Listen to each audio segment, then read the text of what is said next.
오늘 우리가 모세의 모압 평지의 첫 번째 설교의 마지막 부분을 우리가 함께 읽었습니다.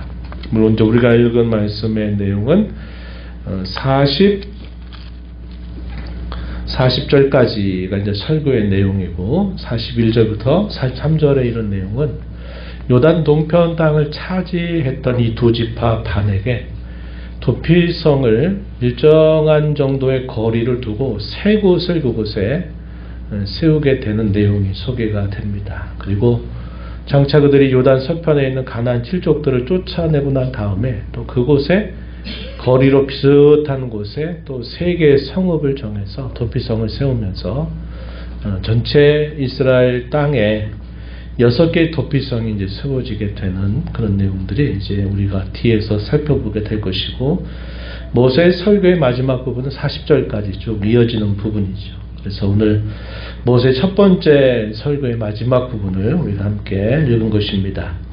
출애굽 이후로부터 이스라엘 자손들이 모압 평지에 이르기까지 어떠한 역사적인 사건들이 있었는지 모세가 광야의 새로운 세대들을 향해서 쭉 과거를 회상하게 한 말씀을 쭉 전했습니다. 그리고 이제 우리가 지난주부터 살펴봤던 내용은 그들의 현재 그리고 그들의 미래, 약속의 땅을 점령에 들어가서 그 땅을 차지하게 되는 내용들을 그들에게 보여주면서 그들이 그 땅을 차지하기 위해서 또 차지하고 나서 그들이 무엇을 힘써야 될까 하는 것을 설교의 결론으로 제시하고 촉구하고 있습니다.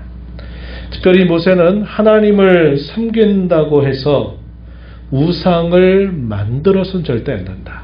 더 나아가서 하나님 대신에 다른 우상들을 절대로 섬겨서도 안 된다.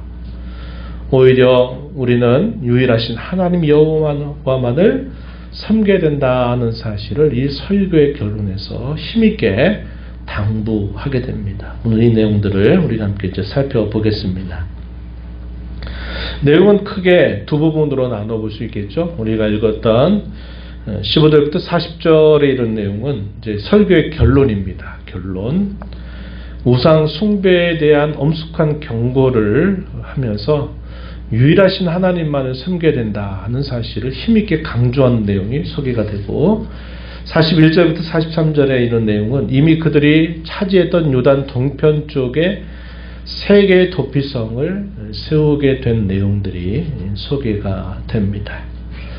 먼저 이 도피성에 대해서는 그 목적을 42절에서 소개하기를, 내가 의도하지 않았는데 갑자기 어떤 사람이 나 때문에 죽게 되는 경우에 그 무의식 중에 혹은 부지 중에 살인한 사람의 생명을 보존하기 위해서 이 도피성 제도를 만들게 하셨다.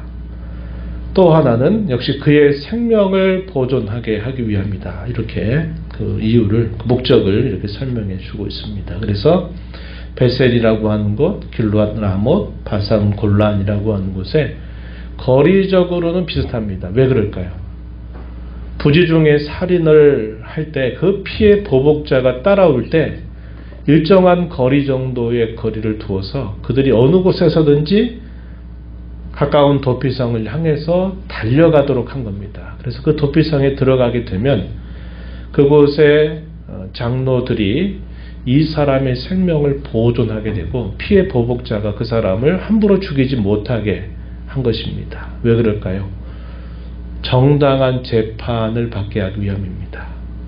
재판도 받기 전에 우리의 친족을 죽였으니까 너도 죽여 마땅하다 이렇게 하신 것이 아니라, 그가 정말로 무의식 중에 사람을 의도하지 않게 죽이게 된 것인지 아니면 의도를 가지고 그렇게 한 것인지를 구별해서 올바른 재판을 통하여 말씀대로 무의식 중에 나도 의도하지 않았는데 나로 인하여 사람이 죽게 될 때는 그 사람의 생명을 보존하게 하는데, 제사장이 살아있는 동안 그곳에 머물러야만 됩니다. 그리고 그 대제사장이 죽고 새로운 대제사장이 세워지게 되면 그곳에서 자기가 원래 살던 지파 기업으로 돌아갈 수 있도록 했던 제도가 바로 이 도피성 제도입니다.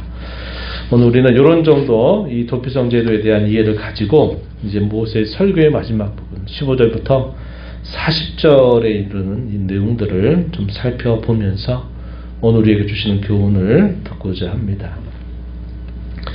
먼저 앞부분에서 모세가 이 설교의 결론에서 강조하는 내용들은 이렇게 표현되어 있습니다. 15절 말씀하고 15절, 16절 그리고 19절 말씀의 내용인데 한번 먼저 보시면 15절을 한번 보세요.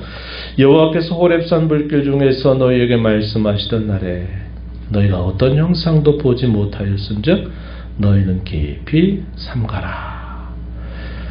호렙산 시내산에서 하나님이 자기 백성과 언약을 세우실 때 그 당시에 이 시내산이 마치 불이 붙어서 그 불타오르고 있는 그 광경처럼 그들에게 보여졌습니다. 그런데 그곳에서 하나님께서 자기 백성들에게 말씀을 하시고 하나님이 그곳에 임재하시게 되는데 그 어느 누구도 그 말씀하신 하나님, 그 위험 가운데 임재하신 하나님의 형상을 본 사람이 아무도 없다는 겁니다. 모세 자신도 하나님의 형상을 보지 못했어요. 그 이유는 하나님은 어떠한 형상을 가지신 분이 아니기 때문이다 하는 사실을 분명하게 보여준다는 겁니다. 그래서 15절 끝부분에 뭐라고 말하냐면 너희가 어떤 형상도 보지 못하였은즉 너희는 깊이 삼가라. 이것을 깊이 마음에 새겨라 이렇게 말하고 있다는 겁니다. 이게 무엇을 그들에게 깊이 생각하게 하려고 하는가 하는 것은 이제 그 뒤에 나오는 말씀을 보면은 설명이 되고 있습니다. 16절에 보면 그리하여 스스로 부패하여 자기를 위해 어떤 형상대로든지 만들지 말라는 거죠. 우상을 새겨서 만들지 말라 이렇게 분명히 말씀하십니다. 남자의 형상으로 또 여자의 형상으로 땅 위에 있는 어떤 짐승의 형상으로 하늘을 나는 어떤 새의 형상으로도 절대로 만들어서 안 될 것이고 땅 위에 기는 곤충의 형상도 안 되고 땅 아래 물속에 있는 어떤 어족의 형상도 절대로 만들어서는 안 된다 이렇게 말씀을 하는 겁니다.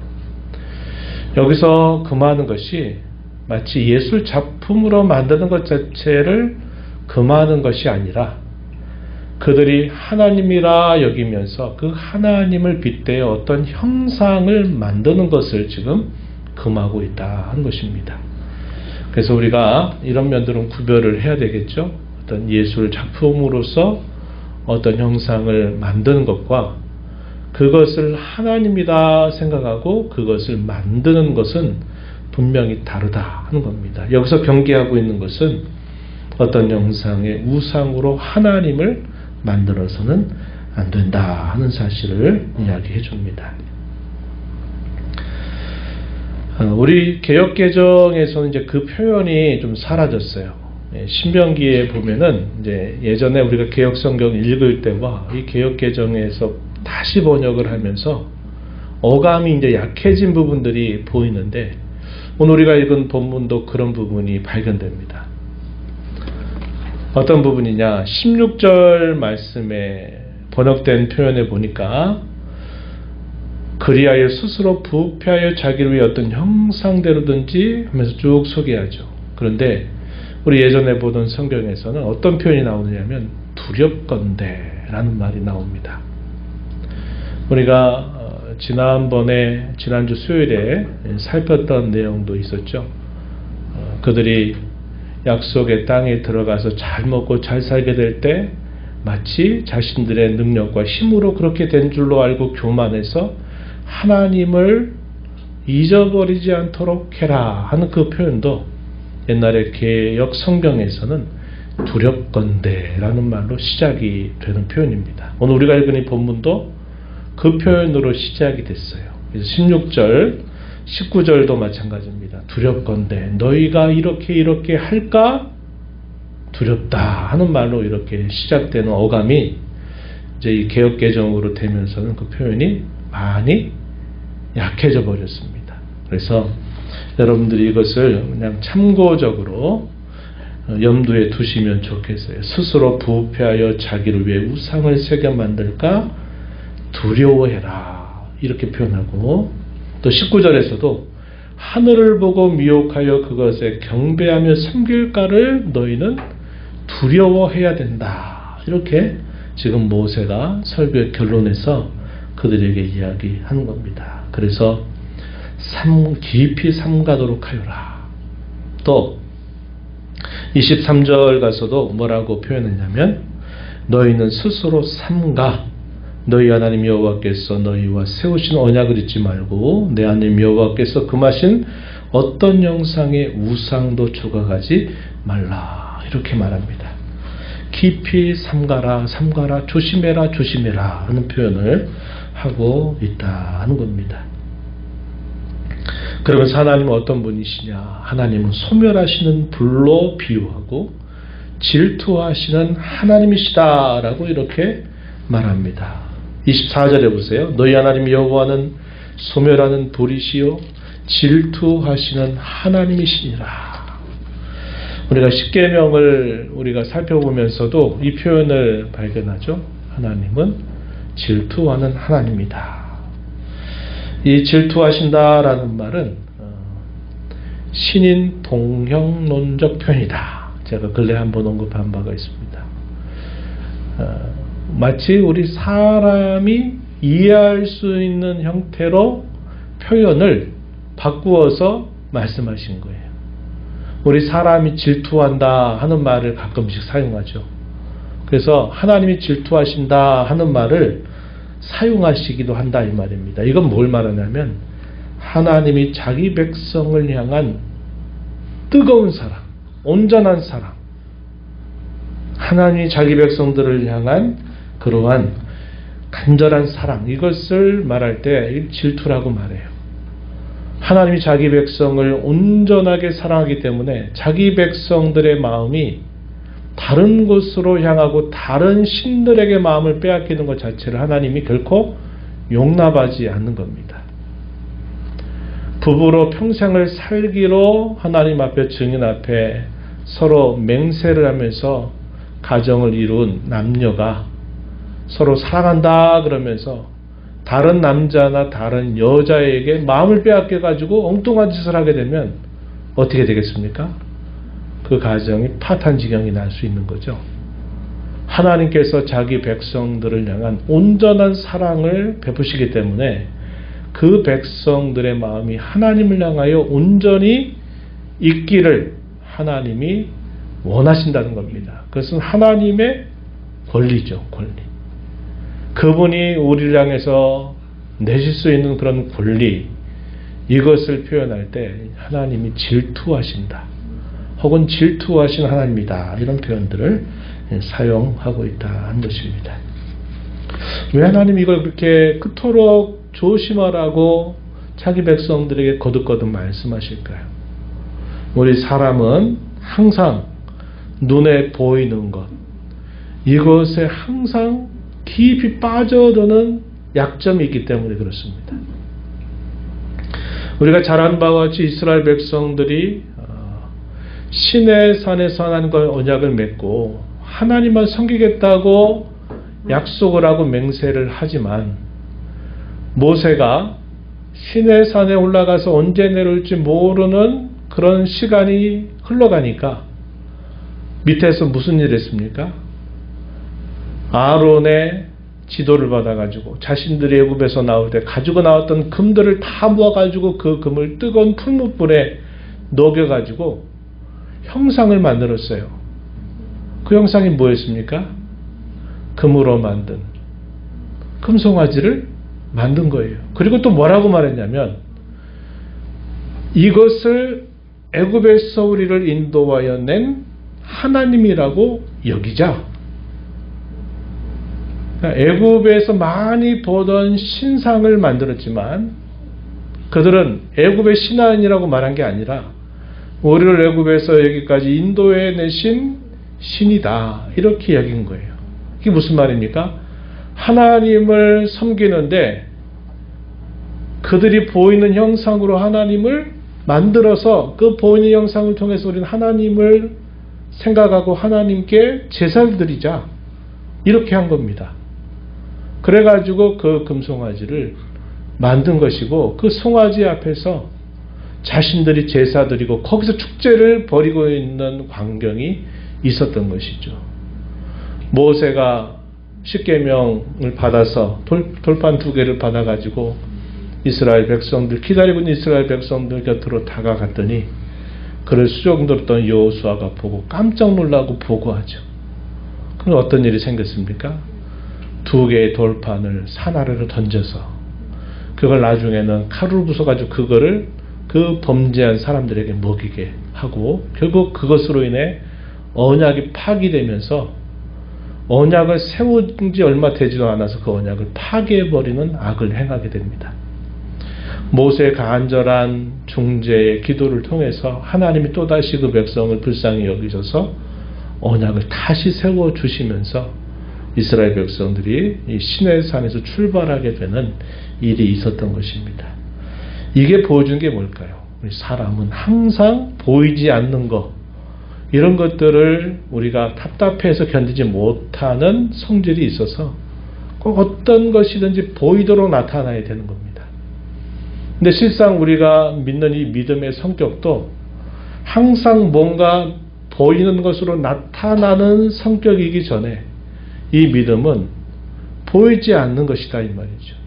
히브리서 11장 1절에서 말하듯이 믿음은 바라는 것들의 실상이고 보이지 않는 것들의 증거다. 그래서 이 믿음은 뭔가 보이는 것과 보이지 않는 것 사이의 가교, 다리를 마치 연결시켜주는 그런 성질이 있다는 것을 말해줘요. 그래서 우리가 갖고 있는 믿음의 성격이 바로 그런 것이고, 우리의 믿음의 대상이신 하나님 자신이 어떠한 형상을 본래부터 가지고 계시지 않기 때문에 이게 다른 사람들이 봤을 때는 이게 항상 이해가 되지 않는 것이고, 자신들의 신전에 신을 가지고 있는 이방인들이 봤을 때는 조롱하기는 이렇게 좋은 거리가 됐다, 이 말이죠.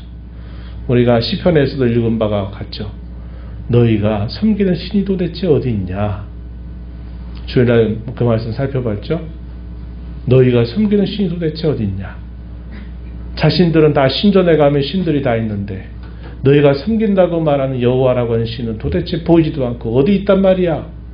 이렇게 조롱하고 조소를 보내는 태도를 보였던 것이죠.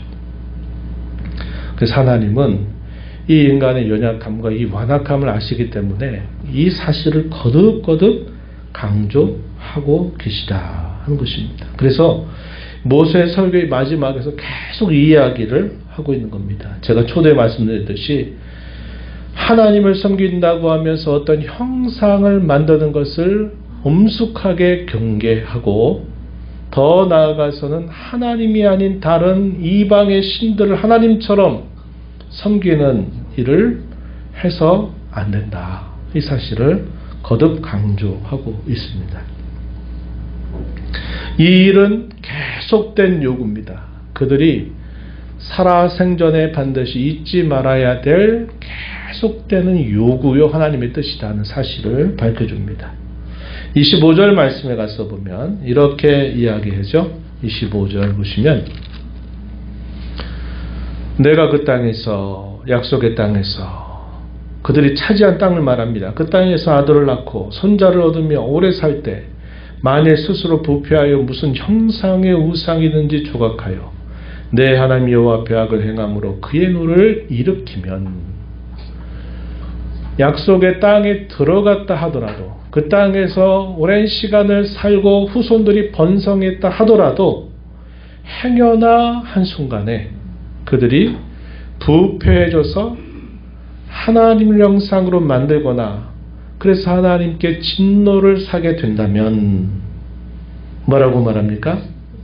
26절에 그 땅에서 속히 망할 것이다. 이렇게 경고를 하고 있다는 것입니다.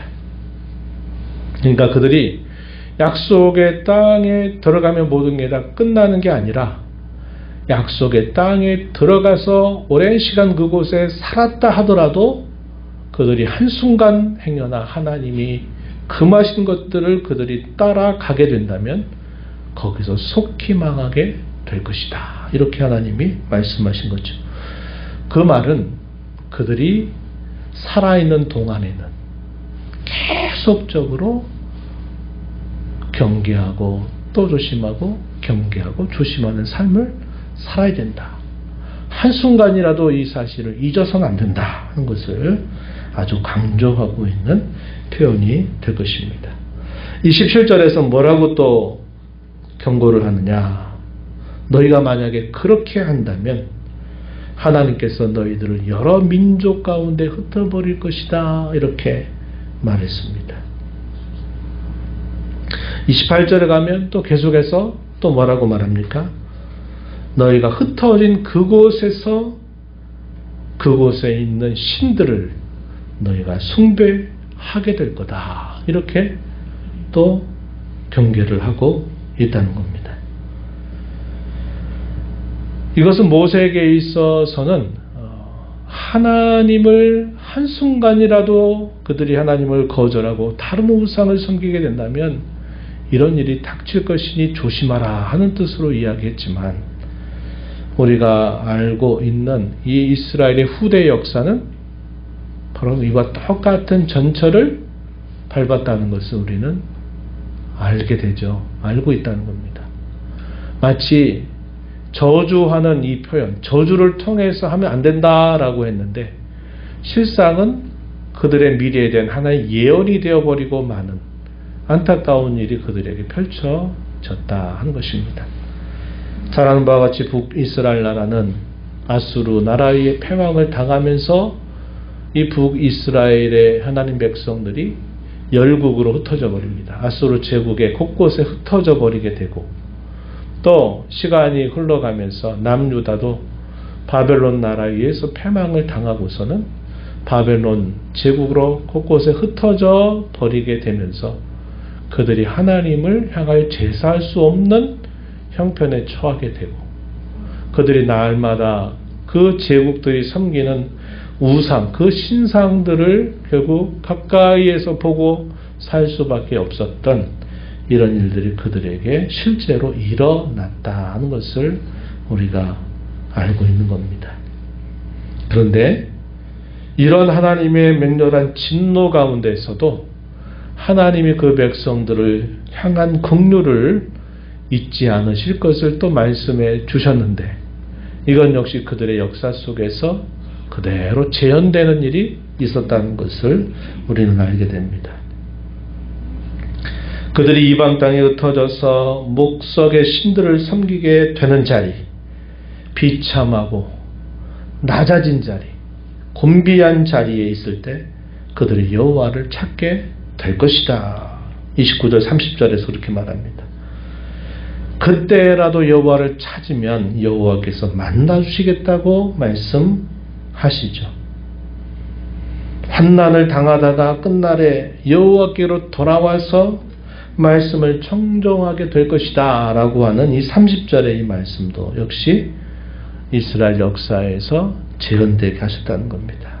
그래서 하나님은 맹렬한 진노를 자기 백성들에게 베푸시는 것 같아도 하나님이 여전히 그 진노 가운데에서도 자기 백성들을 향한 긍휼을 잊지 않으실 것을 말해주고 있음을 우리가 확인하게 되는 겁니다. 그래서 하나님은 어떤 분이시라고 소개하느냐? 자비의 하나님이시다 이렇게 말합니다. 31절 말씀으로 가서 보면 내 하나님 여호와는 자비하신 하나님이시라. 하나님은 조상들에게 맹세하신 언약을 잊지 않으신다라고 말해주고 있습니다. 그 자비하신 하나님이 어떤 일을 이스라엘 백성들에게 행하셨는가 하는 것을 계속 이하의 말씀에서 짚어주고 있습니다. 모세는 그 백성들에게 이렇게 말합니다. 이 세상을 창조하신 날, 사람을 창조하신 날부터 지금까지 한번 자세하게 생각해봐라, 되돌아봐라, 상고해봐라 이렇게 말하면서 그 하나님이 우리 이스라엘 백성들을 얼마나 가까이 하셨느냐 하는 사실을 짚어줍니다. 또한 하나님께서 세상의 많은 민족 가운데 우리 이스라엘 민족을 구원해 내주시는 그분의 놀라운 능력을 짚어주고 있습니다. 내용들 한번 살펴볼까요? 32절 하반절 한번 보세요. 하늘 이 끝에서 저 끝까지 이런 큰 일이 있었느냐? 이런 일을 들은 적이 있었느냐? 33절 어떤 국민이 불 가운데서 말씀하신 하나님의 음성을 너처럼 듣고도 생존하였느냐? 34절 어떤 신이 와서 시험과 이적과 기사와 전쟁과 강한 손과 편팔과 크게 두려운 일로 한 민족을 다른 민족에게서 인도하여 낸 일이 있느냐?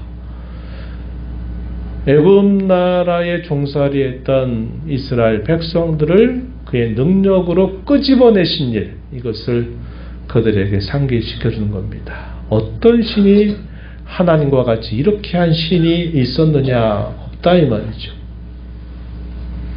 34절 계속 이어지는 말씀에 보면 이는 다 너희 하나님 여호와께서 애굽에서 너희를 위하여 너희의 목전에서 행하신 일이라 이렇게 말하죠. 그래서 하나님이 이스라엘이라고 하는 이 나라를 그의 능하신 능력을 통해서 구원내신 일을 그들에게 짚어주고 있어요. 37절도 가서 보면은 이렇게 말합니다. 그 후손이 너를 택하시고 큰 권능으로 친히 인도하여 애굽에서 나오게 하시며 너보다 강대한 여러 민족을 내 앞에서 쫓아내고 너를 그들의 땅으로 인도하여 들여서 그것을 내게 기업으로 주려 하심이 오늘과 같다. 하나님께서 그 백성들에게 장차 있게 될, 장차 행해 주실 그 땅을 차지하게 될 그 일들에 대해서 하나님이 말씀하고 계신 것이죠. 하나님이 그 백성을 그와 같이 가까이 하시고 그 백성들에게 그의 특별한 능력을 통해서 그들을 구원해 내시는 일을 하셨다는 사실을 그들에게 짚어주면서 하나님이 그 백성들을 특별하게 대우하셨다는 사실을 그들에게 일깨워주고 있는 것입니다. 그렇게 하신 그 중요한 이유가 어디 있느냐? 37절 앞부분에 보세요. 뭐라고 말하냐면 여호와께서 내 조상들을 사랑하셨기 때문이다. 이렇게 말합니다. 근거가 다른 데 있지 않고 하나님께서 그들을 사랑하셨다 하는 것이 유일한 근거로 소개되고 있다 하는 사실이죠. 그래서 하나님이 이 백성들에게 그러한 놀라운 자비로우심을 하나님이 베풀어 주셨다는 것을 이야기하면서 하나님이 이와 같이 이스라엘을 특별 대우하셔서 그 백성들을 가까이 하신 목적이 무엇인가를 모세가 다시 짚어줍니다. 35절 한번 보세요. 35절 보시면 이것을 너에게 나타내심은 여호와는 하나님이시요 그 외에는 다른 신이 없음을 내게 알게 하려 하심이니라.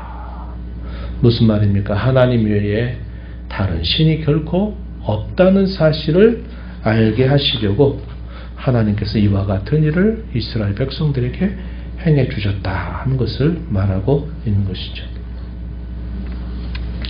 그러면서 이제 설교의 마지막 결론 중의 결론, 그 말씀이 39절 40절에서 소개됩니다. 그런즉 너는 오늘 위로 하늘에나 아래로 땅에 오직 여호와는 하나님이시요 다른 신이 없는 줄을 알아 명심하고 오늘 내가 내게 명령하는 여호와의 규례와 명령을 지키라.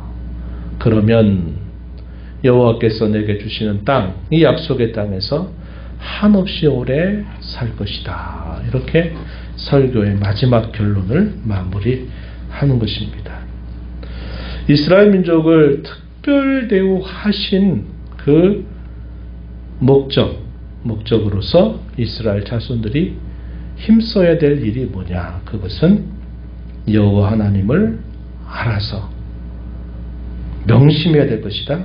그리고 그분의 규례와 명령을 지켜야 할 것이고 그렇게 한다면 여호와께서 그 약속의 땅에서 오래도록 그 땅에 살게 해주신다. 이렇게 설교의 결론을 마무리하고 있다는 겁니다.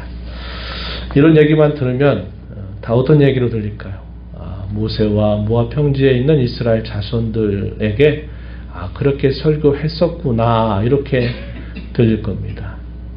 근데 그 이야기가 사실 오늘 저와 여러분의 이야기가 된다는 걸 우리가 꼭 기억해야 한다는 겁니다. 하나님께서 우리가 살아가는 삶 속에서 우리가 끊임없이 잘못된 길들을 따라서 하나님이 아닌 다른 것들의 마음을 빼앗기고 하나님을 섬긴다고 늘 말은 하지만 하나님이 아는 하나님과 비등한 다른 것들을 항상 거기에 마음이 빼앗겨서 미혹을 받고 사는 일들이 얼마나 우리의 삶에 많이 반복되고 있는지 몰라요.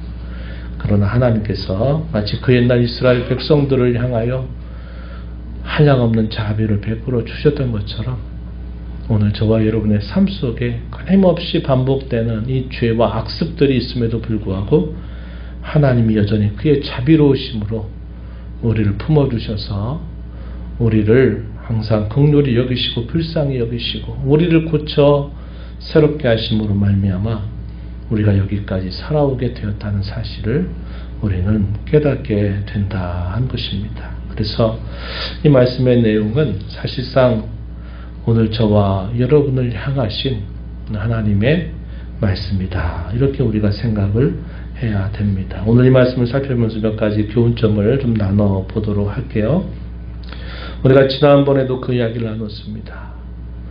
우리가 생각하는 삶의 목표점이라고 한 것과 하나님께서 우리에게 기대하시는 목표는 많이 다를 수 있다 하는 것을 우리가 기억해야만 된다 하는 겁니다. 이스라엘 자손들에게 있어서 단기적인 목표는 무엇이었을까요? 이 요단 서편에 있는 이 강대한 칠족들이 버티고 있는 그 땅을 어떻게 우리가 차지할 수 있을까? 저 땅을 우리가 차지해야만 되는데 정말 차지할 수 있기나 할까? 이런 두려움 앞에 그들이 걱정을 할 수밖에 없는 상황에 있었습니다. 어떻게 요단 동편 어떻게 차지했는데 요단 서편에 어떻게 우리가 그 땅을 차지할까 할 때 그들의 1차적인 목표는 뭘까요? 그 땅을 차지할 수 있다면 좋겠다. 이게 이제 그들의 단기적인 목표고 1차적인 목표라는 겁니다. 그러면은 지금 모세가 이스라엘 자손들에게 하는 설교의 초점은 그 땅을 차지하는 것 자체를 지금 목적으로 얘기하는 게 아니라 그 이유를 지금 두고 계속 그들에게 경계하는 말씀을 주는 거죠. 너희가 그 땅에 들어가서 차지하게 되었을 때 너희가 조심해야 될 것, 너희가 마음에 깊이 새겨야 될 것, 이런 것들을 항상 염두에 두면서 살 것을 그들에게 촉구하고 있다 한 것입니다. 우리가 이 땅에 살면서 어디에 궁극적인 목적을 두고 살아야 될까 하는 것을 우리가 다시 배우게 되죠.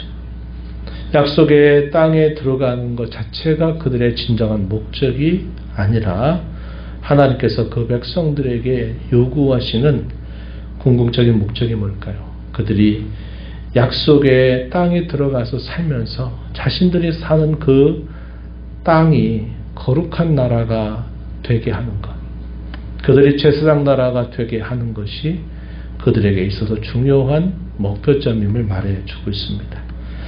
출애굽기 19장 4절로부터 6절 말씀, 그 목적에 대해서 분명하게 이렇게 말해주고 있습니다. 한번 찾아보셔도 돼요. 출애굽기 19장 4절로 6절 말씀. 내가 애굽 사람에게 어떻게 행하였음과 내가 어떻게 독수리 날개로 너희를 업어 내게로 인도하였음을 너희가 보았느니라.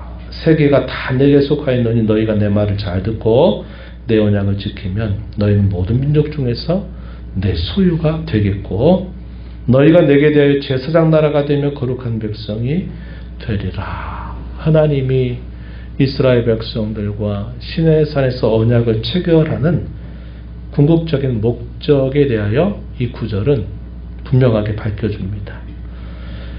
특별한 소유를 삼겠다. 그리고 그들을 세계 열방에 대해서 제사장 나라가 되게 하고 거룩한 백성이 되게 하겠다. 이 말씀을 분명히 말씀해 주신 겁니다. 그래서 약속의 땅에 들어가는 것이 궁극적 목적이 아니라 그 땅에 들어갔을 때 그 땅에서 그들이 어떠한 삶을 살아야 되느냐 할 때 그들은 제사장 나라가 되게 하고 거룩한 백성으로 그들이 살아야 됨을 가르쳐주고 있다 하는 겁니다.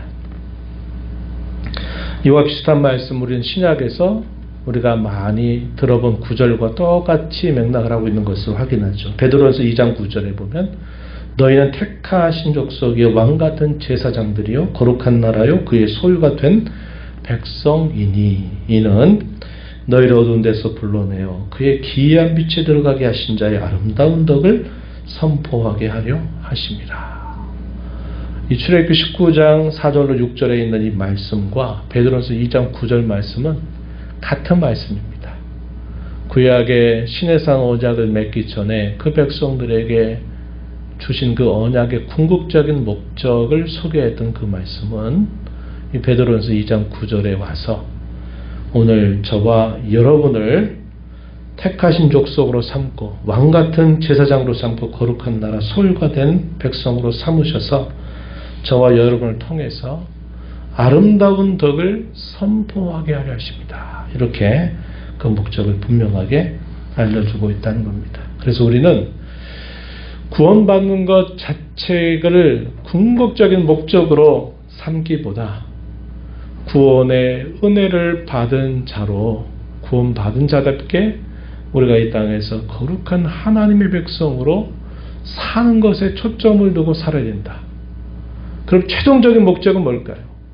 우리가 주일날 받았던 말씀처럼 결국 우리의 모든 삶과 행실을 통해서 하나님께 영광이 돌려지게 하는데 우리의 삶의 궁극적인 목적이 있다. 이것을 우리가 늘 기억하면서 살아야 됨을 가르쳐 줍니다. 오직 하나님의 영광을 위하여 이것이 우리의 삶의 진정한 목표가 되어야 된다. 이것을 잊지 말고 우리가 어떤 높은 큰 자리에 올라가서 비로소 이 모든 일 하나님이 하셨습니다 라고 말하는 것이 하나님의 영광을 위한 전부가 아니고 우리가 그런 자리에 이르지 못하고 부족하고 허물이 많아도 늘 나의 나 된 것이 하나님의 은혜로 된 일이고 내가 이렇게 호흡을 하면서 살아있고 내가 하나님을 알고 그분이 나의 구원자가 되신다는 사실들을 늘 기억하면서 그분의 뜻을 따르기를 계속 마음에 소원하고 힘써 살아가고 쓰러져도 넘어져도 또다시 그 목적을 붙들고 우리가 살아가는 삶을 계속 살아갈 때 그것이 하나님의 영광을 위하는 삶이 된다. 이것을 우리가 늘 기억하며 삶을 살아가자고 하는 겁니다. 두 번째는 두려워해야 될 것. 제가 설교의 초두에 그런 말씀했죠.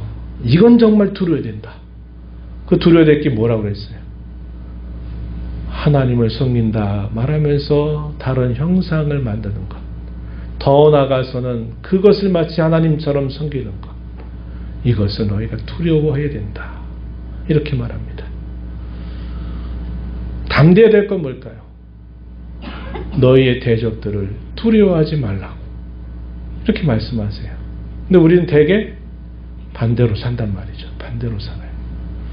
하나님이 두려워하지 말고 담대해라 하는 것에 대해서는 온갖 두려움과 겁을 잔뜩 지레먹고 못한다고 못하겠다고 주저하고 또 거절하고 이런 것들은 잘 하면서 정말 하나님이 두려워하신 것에 대해서는 우리가 별 경계 없이 하다가 돈을 하나님 자리에 올려놓고 명예를 하나님 자리에 올려놓고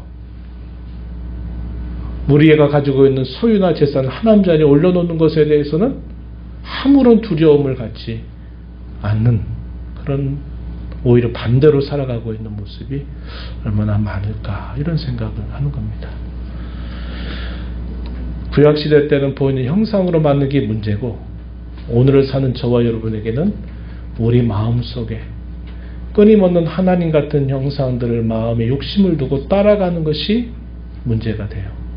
그래서 하나님에 대하여 우리가 그와 동일한 자리에 올려놓는 모든 것들이 다 결국은 우상이 되고 하나님을 떠나는 길이 된다 하는 것을 우리가 늘 조심하고, 우리의 마음에 온갖 우상들을 만들어내는 공장과 같다라고 하는 우리 신앙 선배들의 말을 마음에 새기면서 우리 마음을 늘 말씀으로 다스리고 또 다스려서 하나님만이 우리의 유일한 섬김의 대상임을 잊지 말고, 돈도 명예도 재물도 소유도 그 어떤 것도 하나님의 자리를 차지하지 않도록 다 우리가 지켜나가면서 우리가 살아가는 지금의 이 자리부터 하나님의 뜻이 이루어지고 하나님의 나라가 이루어지도록 힘써 살아가는 저와 여러분이 되기를 바랍니다.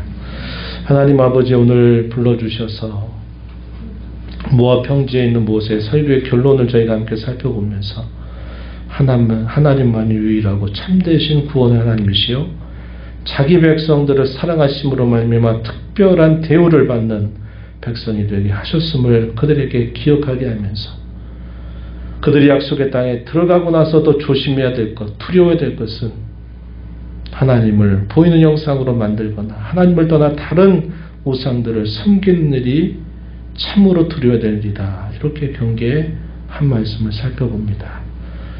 구원의 은혜를 받은 저희들도 이 땅에 살면서 저희 마음속에 하나님을 대신하는 여러 보이지 않는 우상들을 계속 만들어내는 것에 대하여 늘 조심하고 경계해서 하나님을 영화롭게 하기 위하여, 하나님께 영광을 돌리기 위하여 모든 것을 수단으로 잘 사용할 줄 아는 저희들의 삶이 되도록 하나님 인도하여 주시옵소서. 예수님 이름으로 기도하옵나이다.